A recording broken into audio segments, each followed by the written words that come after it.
لگا رہنا چاہتا ہوں، اللہ کے نبی اس کو اجازت نہیں دیتے، اور کہتے ہیں عثمان کیا تمہارا اس چیز پر ایمان نہیں جس پر محمد رسول اللہ کا ایمان ہے؟ میری بیویاں ہیں، میں شادیاں کرتا ہوں، میں ان کے حق ادا کرتا ہوں، میں اللہ کو بھی یاد کرتا ہوں۔ خود رسول اللہ صلی اللہ علیہ وسلم کے شاگرد اللہ کے نبی صلی اللہ علیہ وسلم کے گھر آتے ہیں، حضرت عائشہ سے سوال کرتے ہیں اللہ کے نبی کی عبادت کے بارے میں۔ حضرت عائشہ دن و رات کے اعمال صحابہ کرام کو بتاتی ہیں۔ اب وہ 3 صحابہ کہتے ہیں یہ تو نبی ہیں، اتنی محنت کرتے ہیں، ہم تو عام مسلمان ہیں، ہمیں تو نبی سے بڑھ کر کچھ کرنا چاہیے۔ ایک نے کہا میں ساری عمر شادی نہیں کروں گا، نہ شادی ہوگی، نہ بچے ہوں گے، نہ دنیا کا جھنجٹ ہوگا، اللہ اللہ ہی لگا رہوں گا۔ دوسرے نے کہا میں افطاری نہیں کروں گا، میں قیام ہی کرتا رہوں گا۔ اللہ کے نبی صلی اللہ علیہ وسلم گھر لوٹے، حضرت عائشہ نے قصہ سنایا، اللہ کے نبی باہر گئے، ان تینوں کو پکڑا اور کہا میں تم میں سب سے زیادہ اللہ سے ڈرتا ہوں، سب سے زیادہ اللہ کی معرفت بھی مجھے، اللہ کا ڈر بھی میرے اندر۔ سنو میں نے شادی بھی کی ہے، میں بیویوں کے حق بھی ادا کرتا ہوں، میں قیام بھی کرتا ہوں، میں سوتا بھی ہوں، میں روزے بھی رکھتا ہوں، افطاری بھی کرتا ہوں۔ من راغب عن سنتی فلیس منی، جس نے میری سنت کو چھوڑا وہ میرے سے کوئی تعلق نہیں رکھتا۔ اور یہاں تعلیم یہ ہے کہ اگر لوگوں کی اصلاح مقصود نہ ہوتی تو پہاڑ کی غاروں میں بیٹھ کر وہاں پر بیٹھ کر ضربے لگاتے اور وہاں پر بیٹھ کے ذکر اذکار کرتے۔ یہ دین محمد الرسول اللہ کا دین نہیں ہے۔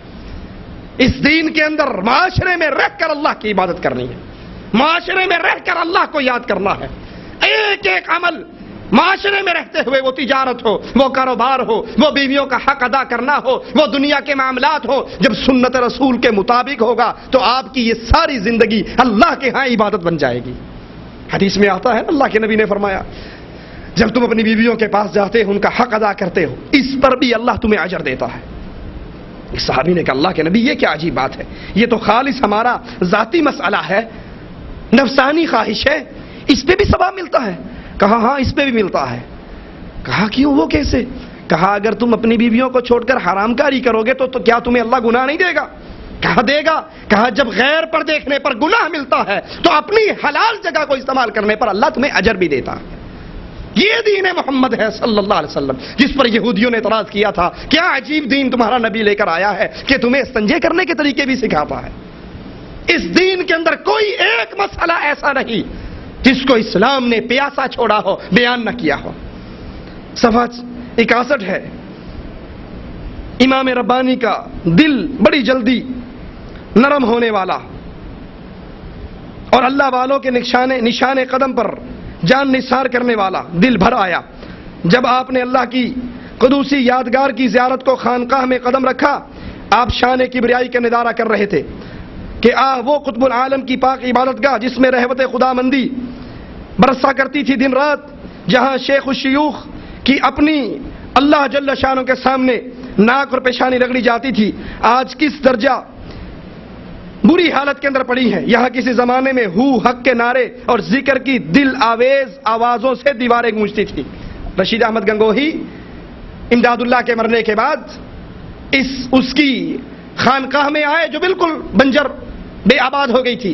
کہا کتنے ہی پیارے دن تھے جب یہاں پر ہو ہا کے نعرے گونجتے تھے اور ان آوازوں سے دل خوش ہوتا تھا۔ کیا رسول اللہ صلی اللہ علیہ وسلم کی مجلس کے اندر ہو ہا کے نعرے گونجے؟ اللہ کے لیے سوچئے، اللہ کی شریعت کو سامنے رکھیے، اور پھر ان لوگوں کو جن کو بڑے بڑے بزرگوں کے القاب دے کر ہمارے سامنے پیش کیا گیا، ان کے ملفوظات کو اٹھائیے اور اللہ کے رسول صلی اللہ علیہ وسلم کی احادیث کے مطابق پیش کیجیے۔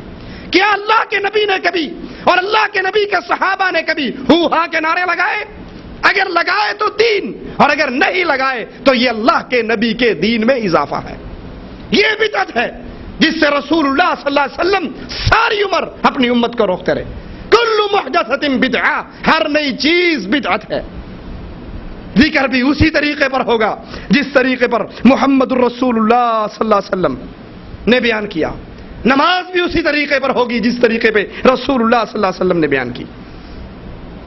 اور آج یہ جگہ مچھر، مکھی، پسو، مکڑا اور ان کی بنبناہٹ کے علاوہ کچھ نظر نہیں آتا۔ جس جگہ واصل باللہ سید المشائخ کا وہ نورانی مسلح بچھا کرتا تھا جس کو ہاتھ لگ جانا بھی دنیا اپنے لیے نجات کا سبب سمجھتی تھی، آج وہاں گدھا بندھا ہوا ہے۔ اب اس جملے میں دو باتوں پر غور کیجئے۔ واصل باللہ سید المشائخ، سمجھتے ہیں کبھی واصل باللہ کیا معنی ہے اس کا؟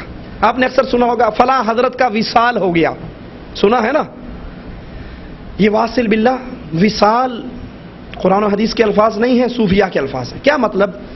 ان کے عقیدے کے مطابق ہر چیز اللہ سے نکلی ہے نا، وہ جھوٹی من گڑت روایت ہے، کنتو کنزن مخفین، اللہ کہتا ہے میں چھپا ہوا خزانہ تھا، پھر میں نے اپنا آپ ظاہر کرنا چاہا تو میں دنیا میں جو کچھ ہے ان سب کے روپ کے اندر اللہ ہے۔ یہی عقیدہ وحدت الوجود ہے نا، ہر چیز میں اللہ ہے۔ تو اللہ سے اصل میں سب نکلے ہیں۔ جب انسان مر جاتا ہے واپس اللہ میں وصال کرتا ہے۔ آپ لکھتے ہیں نا آپ کا خط موصول ہوا، کیا مطلب؟ آپ کا خط مجھ تک پہنچ گیا، میں نے وصول کر لیا۔ کہا یہ حضرت کا وصال ہو گیا، کیا مطلب؟ یہ مرنے کے بعد چونکہ اللہ میں سے ہر چیز نکلی ہے اور یہ واپس واصل باللہ ہو گئے، واپس اللہ میں داخل ہو گئے۔ ابو جہل نے آ کر کہا تھا صف لنا ربک، اپنے رب کی صفات تو بیان کیجئے۔ من ای جنس ہوا، ام ہوا من فضہ ام ہوا من ذہب، وہ سونے کا ہے، چاندی کا ہے، کس جنس کا ہے؟ قرآن حکیم میرے رب کا تعارف کرواتا ہے، قل هو اللہ احد، اللہ ایک ہے، اللہ الصمد، بے نیاز ہے، لم یلد ولم یولد، نہ اس کی اولاد ہے نہ اس کے ماں باپ ہے، وہ تنہا ہے، اکیلا ہے، یکتا ہے، وحدہ لا شریک ہے، نہ کوئی اس میں سے نکلا ہے اور نہ کسی نے اس کی طرف وصال کیا ہے، نہ کوئی واصل باللہ ہے، نہ کوئی اللہ سے نکلا ہے، نہ اللہ میں داخل ہوا ہے، نہ اللہ کسی میں فنا ہوا ہے، نہ کوئی اللہ میں فنا ہوا ہے۔ یہی تو وہ کفر کا عقیدہ تھا جو عیسائیوں نے کہا تھا کہ تین مل کے اللہ بنتے ہیں، عیسیٰ، مریم، اللہ، یہ تین 1=3، یہی تو کفر تھا۔ اور یہی یہ حضرت فرما رہے ہیں کہ ہمارے جو شیخ تھے وہ واصل باللہ تھے، ان کا اللہ کے ساتھ وصال ہو گیا، واپس اللہ میں فنا ہو گئے۔ اور ان کا مصلح کی شان کیا تھی؟ حضرت تو حضرت رہ گئے، حضرت کے مصلح کی شان یہ تھی کہ جو اس مصلح کو ایک مرتبہ ہاتھ لگا لیتا تو ان کے لیے وہ نجات کا سبب بن جاتا۔ اور محمد الرسول اللہ صلی اللہ علیہ وسلم رئیس المنافقین کے مرنے پر یاد کیجئے، حضرت کے مصلح کو چھونا نجات ہے، اور اللہ کے نبی کے بدن مبارک کو جو کرتا چھوتا رہا، جو آپ پہنتے رہے، وہ جا کے رئیس المنافق کو پہنایا، جنازہ پڑھا، اس کے منہ میں لعاب ڈالا، اس کے لیے دعائے مغفرت کی۔ مصلح کو چھونے سے اگر نجات ہوتی تو محمد تو اپنا کرتا پہنا رہے ہیں، اپنا لعاب دہن اس کے منہ میں ڈال رہے ہیں، اپنا اس کی قبر، اس کا جنازہ پڑھ رہے ہیں، اس کے لیے مغفرت کی دعا کر رہے ہیں۔ اور قرآن اعلان کر رہا ہے ایک مرتبہ مغفرت کی دعا کرنے والے 70 مرتبہ بھی دعا کرے گا تو رب پھر بھی نہیں بخشتا۔ کسی کے مصلوں کو ہاتھ لگا کر، کسی کے لوٹوں کو ہاتھ لگا کر، کسی کے بستروں کو ہاتھ لگا کر، کسی کی جوتیوں کو سیدھا کر کے، کسی کے کرتے پہن کر قیامت کے دن نجات۔ اسی لیے محمد الرسول اللہ صلی اللہ علیہ وسلم فرماتے ہیں اپنی بیٹی کو مخاطب کر کے، یا فاطمہ یا بنتی خذی من مالی ما شئتی، فاطمہ جو دل میں آتا ہے ہمارے مال میں سے اٹھا کر لے جاؤ، لیکن فاطمہ عمل کرنا، عمل کرنا، عمل کرنا۔ اگر قیامت کے دن تم پکڑی گئی تو محمد رسول اللہ تمہیں نہیں چھڑا سکیں گے۔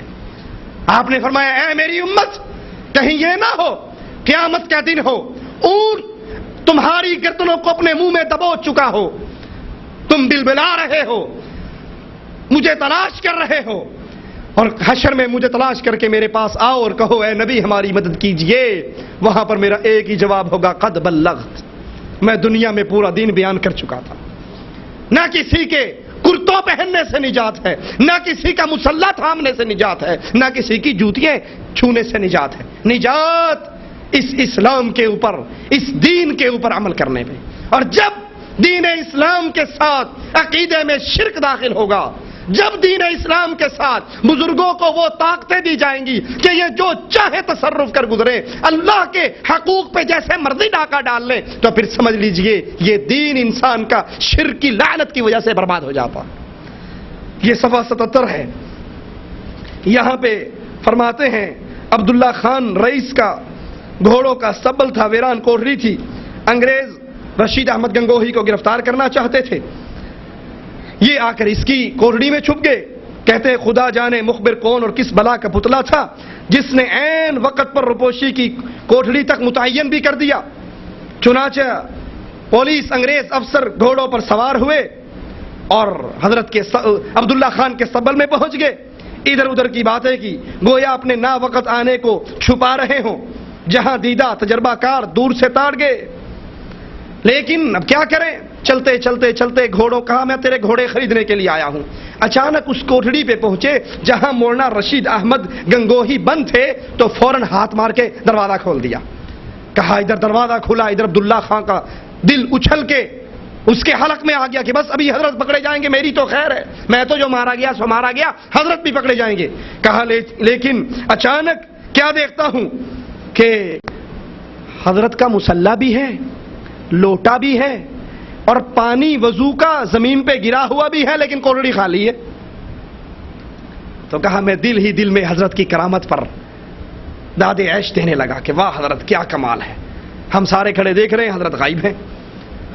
تو وہ انگریز کہنے لگا بھائی اس کوٹڑی میں کیا کرتے ہو؟ کہا جی یہ نماز کا وقت ہے, ہم نماز یہاں پڑھتے ہیں. کہا نماز تو مسجد میں ہوتی ہے. کہا نفل یہاں پڑھتے ہیں, فرض مسجد میں پڑھتے ہیں. یہ کہہ کر وہ معافی مانگ کر کہ میں نے بغیر وقت کے آپ کو تنگ کیا چلا گیا. کہا میں نے دروازہ بند کیا, واپس آیا, آ کر دروازہ کھولا تو کیا دیکھتا ہوں حضرت سلام پھیر رہے ہیں, وہیں بیٹھے نماز پڑھ رہے ہیں. اب آئیے ذرا حضرت کی اس شان میں جو یہ جھوٹ بولا گیا ہے اس کو رسول اللہ صلی اللہ علیہ وسلم کے سفر معراج پر پیش کرتے ہیں. اللہ کے نبی صلی اللہ علیہ وسلم کے گھر کا احاطہ کر لیا گیا. کفار قتل کرنے کے لیے تیار ہیں, ہر قبیلے کا آدمی ہے. تو کیا خیال ہے اللہ کے نبی صلی اللہ علیہ وسلم نظروں سے غائب نہیں ہو سکتے تھے؟ عرش والے نے آسمان سے جبرائیل کو بھیجا. جبرائیل نے مٹی اللہ کے نبی کو دی. اللہ کے نبی نے وہ مٹی ان کفار کی طرف پھینکی اور وہاں سے نکال کر آپ کو جبرائیل علیہ الصلوۃ والسلام لے چلے. کفار اندر جا کر دیکھتے ہیں اللہ کے نبی موجود نہیں ہیں. وہ اپنے گھوڑ سواروں کو دوڑاتے ہیں. سراقہ تعاقب کرتے ہوئے رسول اللہ صلی اللہ علیہ وسلم کے پیچھے پہنچتا ہے. ابو بکر صدیق رونے لگ جاتے ہیں. آپ کہتے ہیں صدیق کیوں رو رہا ہے؟ کہا آقا اپنی جان پر نہیں رو رہا, آپ کی جان کو خطرے میں دیکھ کر رو رہا ہوں. یہ 2 نیزے کے فاصلے پر سراقہ رہ گیا ہے, یہ پہنچ گیا ہے. اللہ کے نبی نے کہا صدیق فکر نہ کرو, یہ ہمارے قریب نہیں آ سکتا. اپنے ہاتھوں کو اٹھاتے ہیں, کہتے اللہ تو جیسے چاہتا ہے سراقہ سے سلوک کر. اس کا جانور, اس کا گھوڑا اپنے قدموں سمیت زمین کے اندر غرق ہو جاتا ہے, دھس جاتا ہے, پھنس جاتا ہے. اللہ کے نبی صلی اللہ علیہ وسلم کو نکالنے کے لیے جبرائیل آتے ہیں. کفار پیچھے تعاقب کرتے ہیں, لیکن حضرت کو نبی سے بڑھ کر شان دی ہے کہ انگریز آ کر دروازہ کھولتا ہے تو مصلی خالی ہے, اور جب وہ چلا جاتا ہے اسی مصلی پہ کھڑے نماز پڑھ رہے ہیں. یہ شان رسول اللہ صلی اللہ علیہ وسلم کو کیوں نہ ملی؟ آگے بڑی پیاری بات کہتے ہیں. آپ نے اکثر سنا ہوگا نا کہ یہ جو وہابی ہیں یہ اصل میں ان کا وجود نہیں ہے, یہ انگریزوں کی پیداوار ہے. سنا یا نہیں سنا؟ یہ انگریزوں کی پیداوار ہیں, بس یہ انگریزوں کے زمن سے پیدا ہوئے, انگریزوں کے بے ہی خواہ ہیں. اصل میں ان کی کوئی اصل نہیں, حالانکہ ہماری اصل کب سے ہے؟ جب سے محمد رسول اللہ ہے. اللہ کے نبی نے فرمایا تھا ترکت فیکم امرین لن تضلوا ما تمسکتم بہما کتاب اللہ و سنتی. میں جا رہا ہوں تمہیں 2 چیزیں چھوڑ کر, ایک اللہ کا قرآن اور ایک رسول اللہ صلی اللہ علیہ وسلم کا فرمان. اللہ کے نبی نے کہا تھا عیسائیوں کے, یہودیوں کے 71 فرقے, عیسائیوں کے 72 فرقے, میری امت کے 73 بنیں گے, کلہم فی النار, سب جہنم میں جائیں گے سوائے ایک ملت کے. صحابی پوچھتے ہیں اللہ کے نبی وہ کون ہے؟ فرمایا ما انا علیہ و اصحابی, جس پر میں اور میرے صحابہ ہیں. صحابہ نے کس چیز کو تھاما؟ ایک اللہ کے قرآن کو تھاما اور ایک محمد جان رحمت کے فرمان کو تھاما. اور آج ان 2 چیزوں کو کسی نے تھاما ہے تو وہ صرف اہل حدیث نے تھاما ہے, وہ صرف اہل سنت والجماعت نے تھاما ہے.